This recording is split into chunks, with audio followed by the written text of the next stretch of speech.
ಚೆನ್ನಾಗಿದ್ದೀರಾ ಪ್ರಮೀಳಾ ಅವರೇ? ಚೆನ್ನಾಗಿದ್ದೀನಮ್ಮ. ಪ್ರಮೀಳಾ ತಗೊಳ್ಳಿ.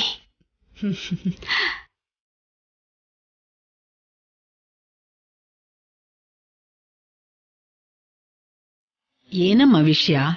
ನಿಮ್ ಮನೇಲಿ ಪೂಜೆ ಮಾಡ್ತಾ ಇದ್ದೀರಲ್ಲ, ನನ್ ಸೊಸೆಗೆ ಇದು ಮೊದಲನೇ ಪೂಜೆ. ನನ್ ಕೈಯಾರೆ ಕುಂಕುಮ ಕೊಡ್ಬೇಕು ಅಂತ ಬಂದಿದ್ದೀನಿ. ಅಮ್ಮ ರಾಜಲಕ್ಷ್ಮಿ, ಬಾಮ್ಮ ಕುಂಕುಮ ಇಡ್ತೀನಿ.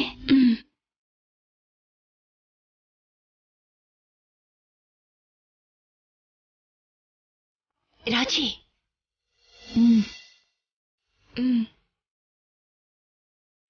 100 ವರ್ಷ ಸುಖವಾಗಿ ಚೆನ್ನಾಗಿರಮ್ಮ.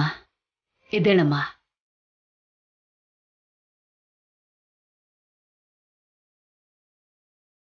ಗೋರಂಟಿ ಹಾಕೊಂಡಿದ್ಯಾ? ನನ್ ಸೊಸೆ ಬಂಗಾರ. ನಾಳೆ ಪೂಜೆಲೂ ಕೂಡ ಕೆಂಪಾಗಿರ್ಬೇಕು. ರಾಜಲಕ್ಷ್ಮಿ, ನಾಳೆಯಿಂದ ಪೂಜೆ ಮಾಡ್ತಿದ್ಯಲ್ಲ, ಆ ಪೂಜೆಲಿ ನನ್ ಮಗನ್ಗೋಸ್ಕರ ಉಪವಾಸ ವ್ರತ ಇರ್ಬೇಕು.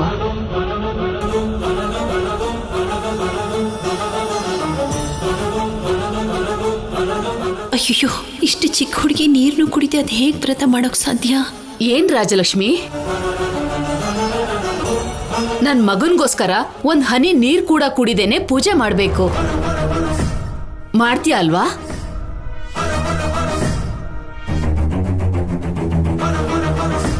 ನಮ್ ರಾಜಲಕ್ಷ್ಮಿ ಕೂಡ ನಿಮ್ ಹಾಗೆ ಹಠ ಇರೋಳು. ಇಂಥ ವ್ರತ ಪೂಜೆ ಅಂದ್ರೆ ನಿಷ್ಠೆಯಿಂದ ಮಾಡ್ತಾಳೆ. ಇವಳೇನಾದ್ರೂ ಉಪವಾಸ ಇದ್ರೆ ನಾಳೆ ಹಾಕಿ ಹೇಗ್ ಆಡ್ತಾಳೆ? ಸ್ಪೋರ್ಟ್ಸ್ ಕೋಟಾದಲ್ಲಿ ಹೇಗ್ ಸೆಲೆಕ್ಟ್ ಆಗ್ತಾಳೆ? ನಾಳೆ ರಾಜಲಕ್ಷ್ಮಿ ಅಡ್ಮಿಷನ್ಗೋಸ್ಕರ ಕಾಲೇಜಿಗೆ ಹೋಗ್ತಿದ್ದಾಳೆ. ಇಂಥ ಟೈಮಲ್ಲಿ ಉಪವಾಸ ಮಾಡೋದು ಒಳ್ಳೇದಲ್ಲ.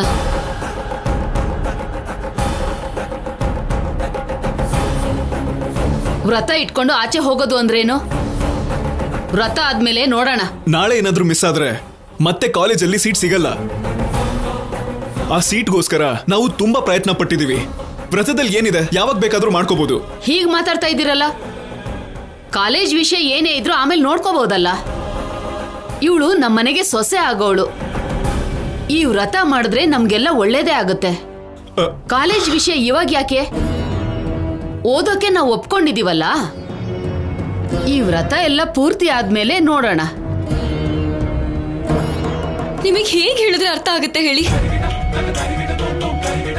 ಪೂಜೆ ವ್ರತ ಅಂತಿದ್ದೀರೆ ಹೊರತು ರಾಜಲಕ್ಷ್ಮಿ ಬಗ್ಗೆ ಯೋಚನೆ ಮಾಡಲ್ವಾ? ಆದ್ಯ, ಈ ವ್ರತದ ಬಗ್ಗೆ ಏನ್ ಗೊತ್ತು ನಿನ್ಗೆ? ಈ ವ್ರತ ತುಂಬಾ ದೊಡ್ಡದು. ಒಂದ್ ಹೆಣ್ಣಿಗೆ ಓದಿಗಿಂತ ಸೌಭಾಗ್ಯನೇ ಮುಖ್ಯ. ಏನು ಗೊತ್ತಿಲ್ಲದೆ ಸುಮ್ನೆ ಯಾಕೆ ಮಧ್ಯದಲ್ಲಿ ಮಾತಾಡ್ತೀಯ? ಆದ್ಯಗೆ ಎಷ್ಟು ಹೇಳಿದ್ರು ಅರ್ಥ ಆಗಲ್ಲ ಅದ್ಕೆ. ಇವಳು ಮದ್ವೆ ಮಾಡ್ಕೊಂಡ್ರೆ ಅಲ್ವಾ ಹೀಗೆ ಗಂಡ್ಬೀರಿ ಹಾಗಿರ್ತಾಳೆ. ಇವಳಿಗೆ ಯಾಕೆ ಬೇಕು ಈ ವ್ರತ ಎಲ್ಲ? ಯಾರ ಹತ್ರ ಹೇಗ್ ಮಾತಾಡ್ಬೇಕು ಅಂತ ಗೊತ್ತಿಲ್ವಾ? ಪೂಜೆಗೆ ವ್ರತಕ್ಕೆ ಎಲ್ ಬೆಲೆ ಕೊಡ್ತೀಯ ನೀನು? ನನ್ ಬಗ್ಗೆ ಯೋಚನೆ ಮಾಡ್ಬೇಡಿ. ರಾಜಲಕ್ಷ್ಮಿ ಸೀಟ್ಗೋಸ್ಕರ ತುಂಬಾ ಕಷ್ಟಪಟ್ಟಿದ್ದೀವಿ.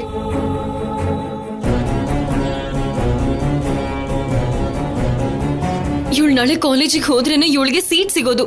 ಇದೆಲ್ಲ ಗೊತ್ತಿದ್ರು ಕೂಡ ನೀವ್ ಯಾಕೆ ಹೀಗೆ ಹೇಳ್ತಿದ್ದೀರಾ? ಇಲ್ಲ ಇಲ್ಲ, ಪೂಜೆ ತಪ್ಪದೆ ನಡಿಬೇಕು. ಪ್ರತ್ಯೇಕವಾಗಿ ಹೇಳೋ ಅವಶ್ಯಕತೆ ಇಲ್ಲ.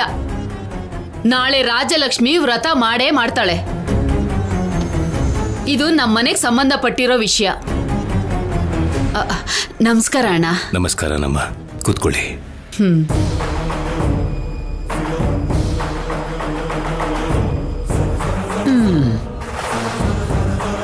ಏನಮ್ಮ ವಿಷಯ? ಏನೂ ಇಲ್ಲ ಅಣ್ಣ. ರಾಜಲಕ್ಷ್ಮಿ ಮಂಗಳ ಗೌರಿ ವ್ರತ ಮಾಡ್ಬೇಕು ಅಂತ ಪ್ರಮೀಳಾ ಅವರು ಅನ್ಕೋತಾ ಇದ್ದಾರೆ. ಆದ್ರೆ ಈ ಆದ್ಯ ರಾಜಲಕ್ಷ್ಮಿ ಪೂಜೆಲ್ ಕೂತ್ಕೊಳಕ್ ಆಗಲ್ಲ, ಕಾಲೇಜಲ್ಲಿ ಕೆಲ್ಸ ಇದೆ ಅಂತಿದ್ದಾಳೆ.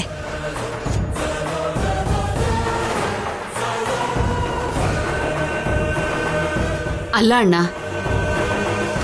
ಹೆಣ್ಮಕ್ಳು ಯಾವತ್ತಿದ್ರೂ ವ್ರತ ಮಾಡ್ಲೇಬೇಕಲ್ವಾ? ಅದೇ ಮದ್ವೆ ಮುಂಚೆ ವ್ರತ ಮಾಡಿದ್ರೆ ಯಾವುದೇ ತೊಂದರೆ ಇಲ್ಲದೆ ಮದ್ವೆ ನಡೆಯುತ್ತೆ. ಅಡ್ಮಿಷನ್ಗೇನು, ನೀವು ಮಾತಾಡಿದ್ರೆ ಆಗೋಗುತ್ತೆ.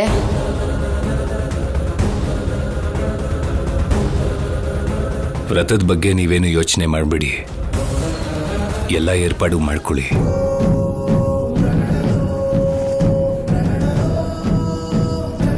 ನೀವು ಅನ್ಕೊಂಡಿದ್ದ ಹಾಗೇನೆ ರಾಜಲಕ್ಷ್ಮಿ ಪೂಜೆಯಲ್ಲಿ ಕೂತ್ಕೋತಾಳೆ.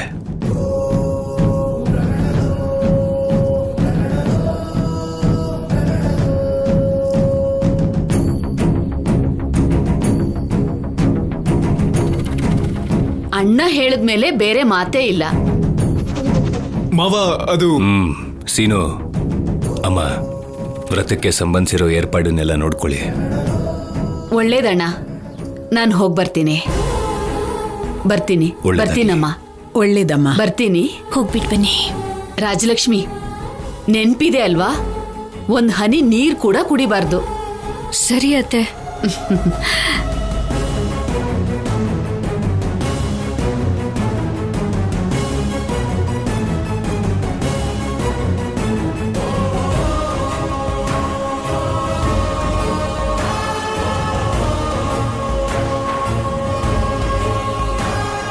ಅಣ್ಣ ಟೈಮಿಗೆ ಸರಿಯಾಗಿ ಬಂದು ಇರೋ ಸಮಸ್ಯೆನ ಪರಿಹಾರ ಮಾಡ್ದ. ಈಗ ಪೂಜೆಗೆ ಯಾವ ಅಡ್ಡಿನೂ ಇಲ್ಲ. ಆದ್ಯ, ನೀನ್ ಹೀಗ್ ಮಾತಾಡಿ ನಮ್ಮ ಮರ್ಯಾದೆ ತೆಗಿಬೇಡ. ರಾಜಲಕ್ಷ್ಮಿ ಇವಾಗ ಒಂದ್ ಮನೆಗ್ ಸೊಸೆ ಆಗೋಳು. ನೀನ್ ಹಾಗಿರ್ಬೇಕು ಅಂದ್ರೆ ಆಗಲ್ಲ. ಅವಳಿಗೆ ಎಷ್ಟು ಸಲ ಹೇಳಿದ್ರೂ ಅರ್ಥ ಆಗಲ್ಲ. ನಾಳೆ ವ್ರತಕ್ಕೆ ಏರ್ಪಾಟ್ ಮಾಡ್ಕೊಳ್ಳಿ.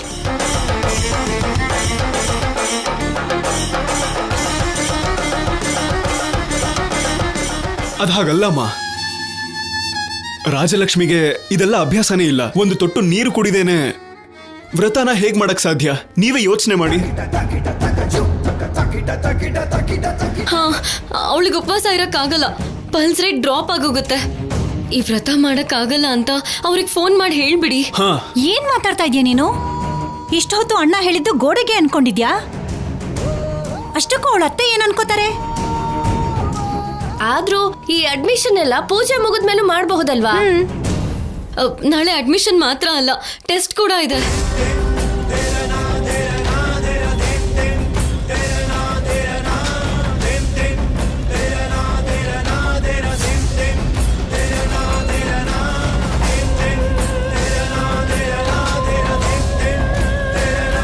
ಆದ್ಯಾ, ಏನ್ ಮಾತಾಡ್ತಿದ್ಯಾ? ಅಂದ್ರೆ ಅಡ್ಮಿಷನ್ಸ್ ನಾಳೆನೆ ಮುಗ್ದೋಗುತ್ತೆ. ಹೇಗಾದ್ರೂ ಮಾಡಿ ನಾಳೆ ಅವಳು ಅಪ್ಲಿಕೇಶನ್ ಫಾರ್ಮ್ ಕೊಟ್ಬಿಡ್ಬೇಕು ಅಂತ ಹೇಳ್ತಿದ್ದೀನಿ. ಅಪ್ಲಿಕೇಶನ್ ಕೊಡೋದಷ್ಟೇ ಅಲ್ವಾ? ನೀನೇನು ಟೆಸ್ಟ್ ಅಂತಿದ್ಯಲ್ಲ? ಆದ್ರೂ ಅಪ್ಲಿಕೇಶನ್ ಕೊಡೋಕೆ ಜಾಸ್ತಿ ಸಮಯ ಏನ್ ತಗೊಳ್ಳೋದಿಲ್ಲ. ನಾಳೆ ಲಾಸ್ಟ್ ಡೇಟ್ ಆಗಿರೋದಕ್ಕೆ ಸೀಟ್ ತಗೊಳ್ಳೋದೇ ದೊಡ್ಡ ಟೆಸ್ಟ್ ಆಗೋಗಿದೆ ಅಂತ ಹೇಳ್ತಾ ಇದೀನಿ. ಇದೆಲ್ಲ ಅವ್ರ ಅತ್ತೆ ಗೊತ್ತಾದ್ರೆ ಮತ್ತೆ ಇಲ್ದಿರೋ ಗಲಾಟೆ ಶುರುವಾಗತ್ತೆ.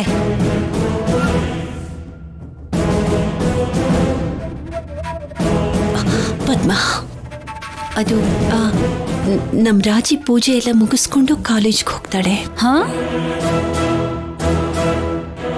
ಹಾ, ಸರಿ ಸರಿ, ನಡಿಯತ್ಗೆ ನಮ್ ಕೆಲ್ಸ ನಾವು ಮಾಡ್ಕೊಳ್ಳೋಣ.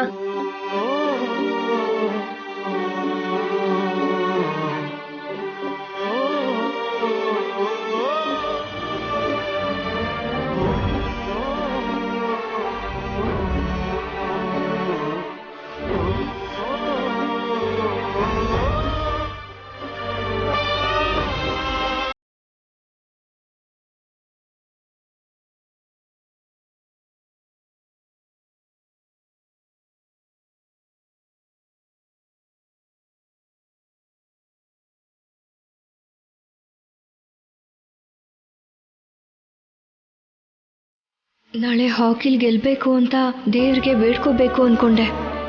ಆದರೆ ವ್ರತ ಮಾಡಿದ್ರೆ ಗ್ರೌಂಡಿಗೆ ಹೋಗ್ಬಾರ್ದು ಅಂತಿದ್ದಾರೆ. ಯಾಕೆ ದೇವ್ರೆ ಈ ಥರ ಮಾಡ್ತಿದ್ಯಾ?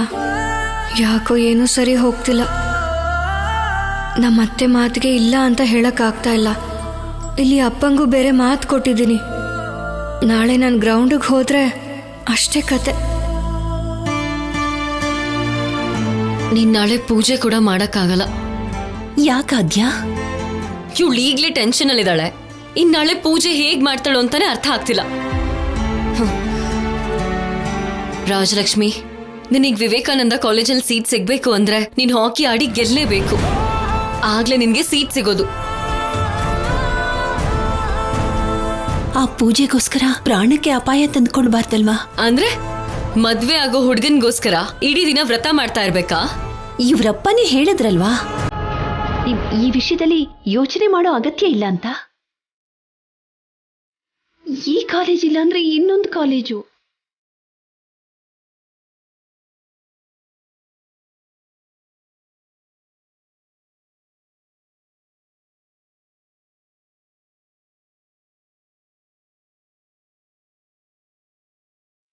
ಏನ್ ಬೇಕಾದ್ರೂ ಆಗ್ಲಿ, ನಾನು ಬಂದ್ ಪೂಜೆನೂ ಮಾಡ್ತೀನಿ, ಹಾಕಿನೂ ಆಡಕ್ ಹೋಗ್ತೀನಿ.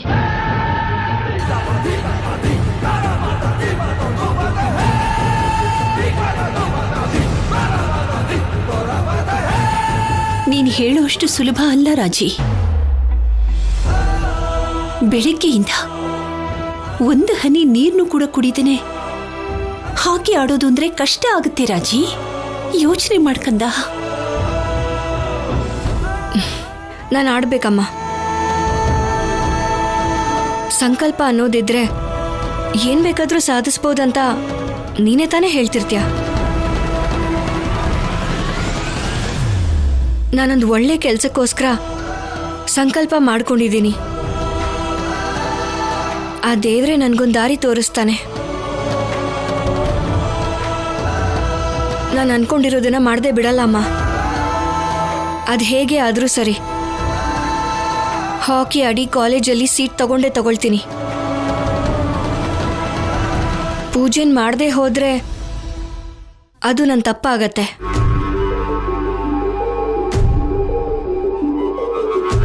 ಆದ್ರೆ ಪೂಜೆ ಮುಗಿದ್ಮೇಲೂ ಕೂಡ ನಾನು ಆಡದೆ ಹೋದ್ರೆ ಅದಕ್ಕೆ ನಾನು ಖಂಡಿತ ಹೋಗ್ತೀನಿ.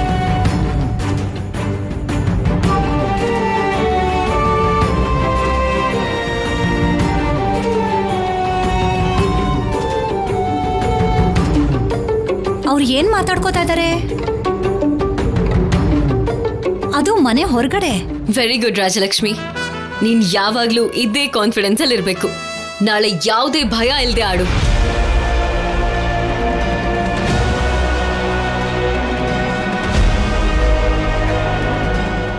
ಏನ್ ಆಡು ಅಂತ ಅಂತಿದ್ದಾಳೆ? ಏನಿದೆ ಅದಕ್ಕೆ? ನಾಳೆ ಪೂಜೆ ಇದೆ ಅಲ್ವಾ, ಪೂಜೆ ಚೆನ್ನಾಗಿ ಮಾಡು ಅಂತಿದ್ದಾಳೇನೋ. ಪೂಜೆಲಿ ಆಟ ಆಡೋದಕ್ಕೆ ಏನಿದೆ? ಕೂತ್ಕೊಂಡು ಪೂಜೆ ಮಾಡೋದಷ್ಟೇ ಅಲ್ವಾ? ಇದು ಪೂಜೆ ವಿಚಾರ ಅಲ್ಲ, ಬೇರೆ ಏನೋ ಮಾತಾಡ್ಕೋತಾ ಇದ್ದಾರೆ. ಸರಿಯಾಗಿ ಕೇಳಿಸ್ಕೊ. ರಾಜಲಕ್ಷ್ಮಿ, ನಾವ್ ಭಯ ಪಡದೆ ಇದ್ರೆ ನಾವೇ ವಿನ್ ಆಗ್ತೀವಿ. ನೀನೇನು ಯೋಚನೆ ಮಾಡ್ಬೇಡ, ಉಳ್ದಿದ್ದೆಲ್ಲ ನಾನ್ ನೋಡ್ಕೋತೀನಿ. ನೋಡಿದ್ಯಾ, ಆದ್ಯ ನಾನ್ ನೋಡ್ಕೋತೀನಿ ಅಂತಿದ್ದಾಳೆ. ಮತ್ತೆ ಏನೋ ಎಡವಟ್ ಮಾಡ್ತಾಳೆ ಇವಳು. ನಾವೇನ್ ಹೊರಗಿನವ್ರಲ್ವಲ್ಲ, ಆದ್ರೂ ಇಲ್ಲಿ ನಿಂತ್ಕೊಂಡು ಯಾಕೆ ಕೇಳಿಸ್ಕೋಬೇಕು? ಹೋಗಲ್ಲೇ ಕೇಳೋಣ ಬನ್ನಿ.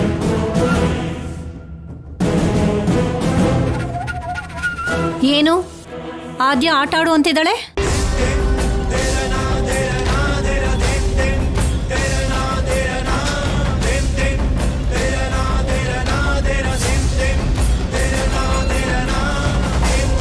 ನಾವು ಪೂರ್ತಿ ಕೇಳಿಸ್ಕೊಂಡ್ವಿ, ಏನು ಅಂತ ಹೇಳಿ.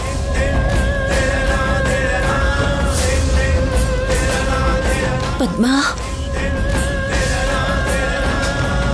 ಈ ಸರ್ತಿ ರಾಜಿ ಕಾಲೇಜ್ಗೆ. ಏನ್ ಮತ್ತೆ ಕಾಲೇಜ್ ಅಂತಿದ್ದೀರಾ? ವ್ರತ ಮಾಡಬಾರ್ದು ಅನ್ಕೊಂಡಿದ್ದೀರಾ?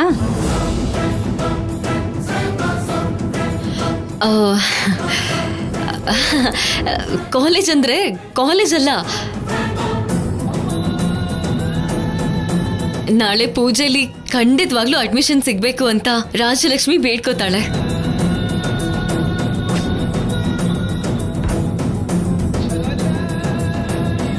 ಮತ್ತೆ ನೀನೇನೋ ನೋಡ್ಕೋತೀನಿ ಅಂದೆ? ಉಪವಾಸ ಇರ್ತಾಳಲ್ವಾ, ಅದಕ್ಕೆ ಏನು ಸಮಸ್ಯೆ ಆಗದಿರೋ ಹಾಗೆ ನೋಡ್ಕೋತೀನಿ ಅಂತ ಹೇಳ್ತಿದ್ದೆ. ಅಷ್ಟೇನಾ ಅತ್ಗೆ? ಹಾ ಹಾ, ಅಷ್ಟೇ ಅಷ್ಟೇ.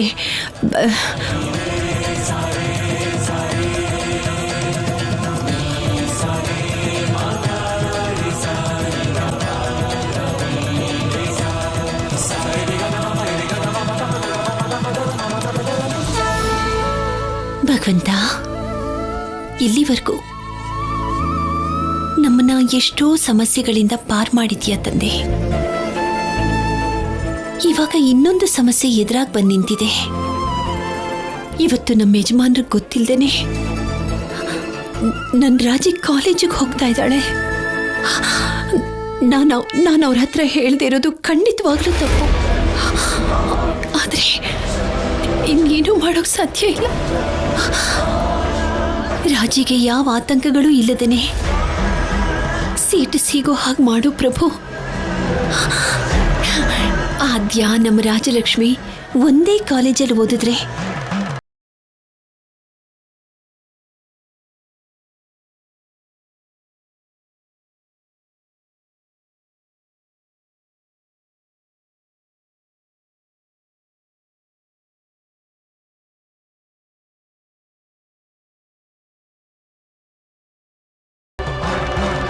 ಯಾರಿಗೆ ಯಾರ ಜೊತೆಯಾಗಿರ್ಬೇಕು ಅಂತ ಕೇಳ್ಕೊತಿದ್ದಾಳೆ ಇವಳು. ಅದಲ್ಲ ರೀ, ಇವತ್ತು ನಮ್ಮ ರಾಜಿ ಉಪವಾಸದಲ್ಲಿದ್ದಾಳೆ. ಆದ್ರೂ ಕೂಡ ಕಾಲೇಜ್ ಸೀಟ್ಗೋಸ್ಕರ ಹೋಗ್ತಾ ಇದ್ದಾಳೆ. ಅಲ್ಲಿ ಯಾವ ಸಮಸ್ಯೆಗಳು ಬರಬಾರ್ದು ಅಂತ ಆದ್ಯನ ಅವಳ ಜೊತೆಲಿ ಕಳಿಸ್ತಾ ಇದ್ದೀನಿ.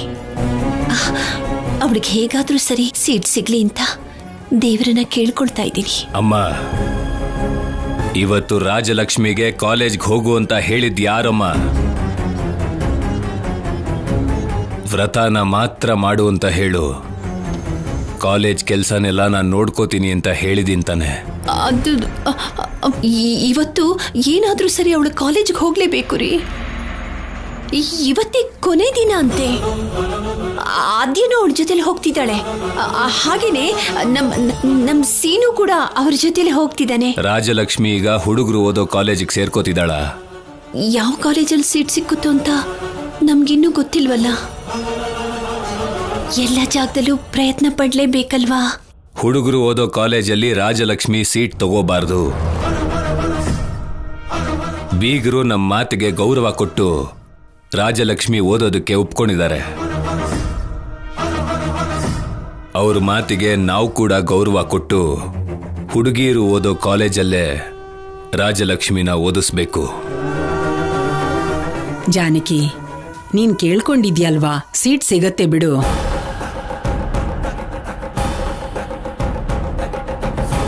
ಅಮ್ಮ, ರಾಜಲಕ್ಷ್ಮಿ ಸೀಟ್ಗೋಸ್ಕರ ಹೋಗ್ತಿದ್ರೆ ನೀನ್ ಸೊಸೆಯಾಗಿ ಭಯ ಪಡ್ತಿದ್ದಾಳೆ. ಮಗಳ ವಿಷಯದಲ್ಲಿ ಯಾವ ತಾಯಿಗಾದ್ರೂ ಭಯ ಇರುತ್ತೆ. ಅದರಲ್ಲೂ ಜಾನಕಿ ಬಗ್ಗೆ ನಿನಗೆ ಗೊತ್ತಲ್ವಾ, ಎಲ್ಲ ಚೆನ್ನಾಗಿ ಆಗೋವರೆಗೂ ಅವಳ ಮನಸ್ಸು ಪ್ರಶಾಂತವಾಗಿರಲ್ಲ.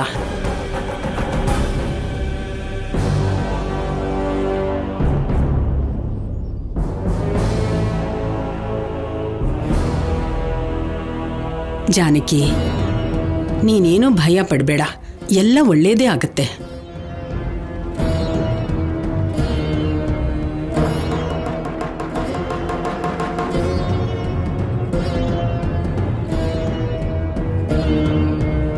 ಸ್ವಾಮಿ, ಎಲ್ಲ ಒಳ್ಳೇದೇ ಆಗಬೇಕು ತಂದೆ. ರಾಜಿ ಹಾಕಿಲಿಗೆದ್ದು ಕಾಲೇಜಲ್ಲಿ ಸೀಟ್ ಪಡ್ಕೊಳ್ಳೋ ಹಾಗೆ ಮಾಡು.